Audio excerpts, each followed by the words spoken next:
Hello दोस्तों, फिर से स्वागत है आप सबका मिस्ट्री डिकोडर्स में, जहां आपको दुनिया भर के रहस्यमय और अनसुलझे केसेस के बारे में जानने को मिलता है। तो चलिए फिर शुरू करते हैं। आज की हमारी पहली स्टोरी हमने क्वारा से लिया है और साहिल कपूर नाम के एक यूज़र द्वारा इसे 6 साल पहले शेयर किया गया था।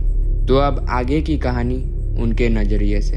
तो यह घटना घटी थी 2012 में, जब मैं पुणे में रहता था। तो इसी बीच एक दिन मेरे रूममेट, जिसके साथ मैं अपना रूम शेयर किया करता था, उसकी बहन और उसका 5 साल का बेटा बेंगलोर से वहाँ आए थे। और इसी में मैं एक और बात आपको बोलना चाहूँगा कि वह बच्चा बहुत ही ज़्यादा शरारती हुआ करता था। खैर, जो भी हो, उसी शाम हम सब मिलकर सिनेमा देखने गए थे और वहाँ से आते वक्त हमने एक होटल में डिनर भी किया। और फिर हम करीब रात को 12:30 बजे मेरे रूममेट और उसकी बहन को फ्लैट के बाहर ड्रॉप करके गाड़ी को पार्किंग में रखने के लिए चले गए।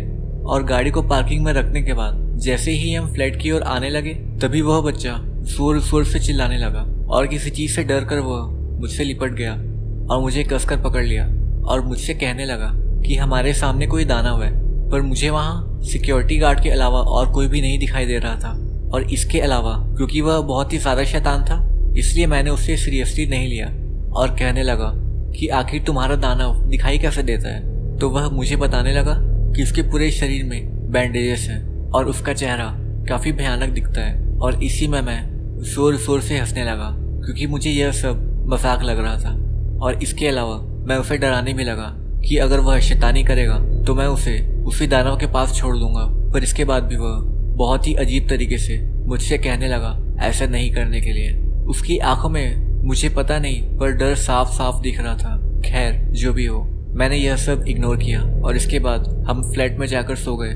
मेरा रूममेट हमेशा हॉल में ही सोया करता था क्योंकि वह बहुत ही ज़्यादा खर्राटे लिया करता था। अगले दिन सुबह मेरा रूममेट मुझे एकदम से जगाने के लिए मेरे रूम में आता है और इसके अलावा उसके चेहरे में एक डर साफ साफ दिखाई देता है। और फिर वह मुझे उसकी बहन के कमरे में लेकर जाता है और मैं वहाँ जाकर देखता हूँ कि उसकी बहन काफ़ी डरी हुई है और बहुत ही ज़्यादा टेंशन में लग रही थी। और उससे इस बारे में पूछने के बाद उसने मुझे जो बताया वह सुनकर तो मैं खुद आश्चर्यचकित रह गया था। उसने हमसे कहना शुरू किया कि वह करीब 12:30 बजे पानी पीने के लिए किचन में गई थी और उसने किचन से हॉल की ओर जाते वक्त सोफे में बैठे एक आदमी को देखा जो कि मेरे रूममेट मतलब कि उनके भाई को घूर रहा था। और वह भी मोशनलेस होकर, मतलब कि उसमें कोई भी हरकतें नहीं थी, मानो कि वह एक लाश हो।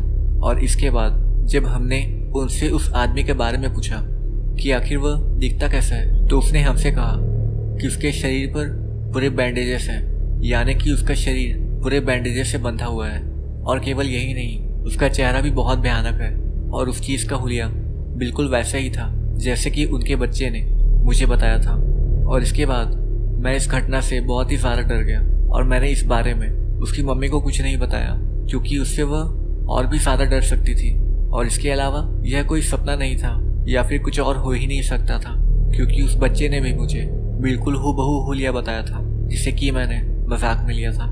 और इस घटना के बाद हमने वह फ्लैट 2 हफ्ते के बाद चेंज कर लिया।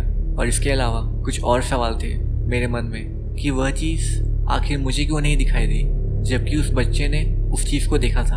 और इसके अलावा बाद में उन सोसाइटी के लोगों से बात करने के बाद मुझे पता चला कि उस बिल्डिंग के कुछ फ्लैट्स कुछ अनजान कारणों से हॉन्टेड हैं।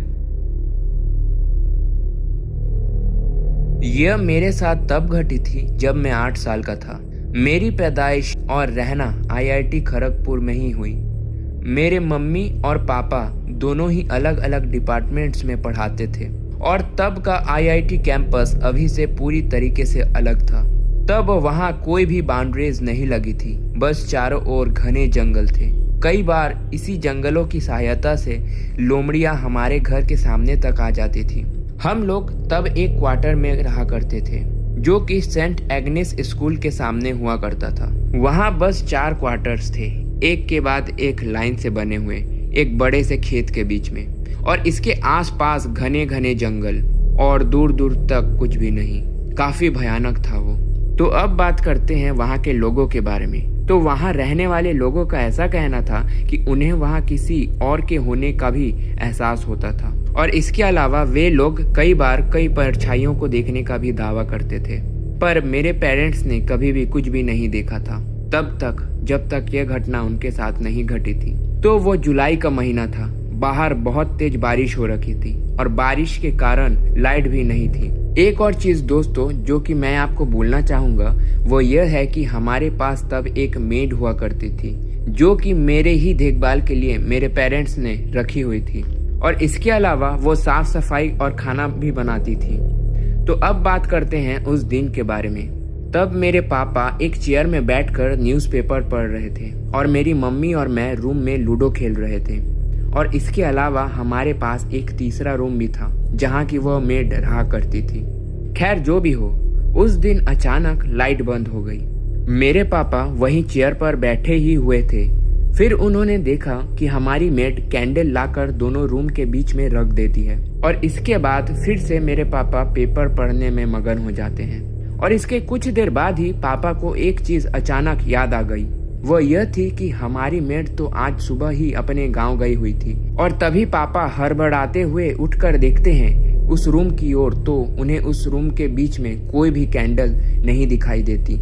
अचानक हुए इस घटना से वो थोड़ा डर जाते हैं, और इसी बीच उनका एक पैर अचानक चेयर से टकरा जाता है, और इसी आवाज में मैं और मेरी मम्मी तुरंत टॉर्च लेकर उनके पास जाकर देखते हैं कि वो एकदम पसीने से भीगे हुए बेड पर बैठे हुए थे। और इसी बीच जब मेरी मम्मी उनसे पूछती है कि आखिर क्या हुआ, तो उन्होंने हमें पूरा वाक्य बताया, और ये भी कि जब वह चेयर पर चोट लगने की वजह से बैठ गए थे तभी उन्हें अपने चेयर के हैंडल पर एक बालों से भरी हुई हाथ को महसूस किया, जिससे डर कर ही उन्होंने हमें बुलाया। और यह सब सुनकर हम भी काफी डर गए, और इसके बाद हमने पूरे घर में कैंडल्स जलाकर देखा कि आखिर घर में कोई आ गया है या नहीं, पर वहाँ हमें कुछ भी नहीं दिखाई दिया था। और इसके बाद मेरी मम्मी ने मेरे पापा को समझाने की कोशिश की कि शायद यह कोई सपना होगा, पर मेरे पापा का यह कहना था कि अगर यह कोई सपना होता तो क्यों मेरे पैर में सूजन आ गई और मुझे चोट लग गई। क्या किसी को सपने में चोट लग सकती है?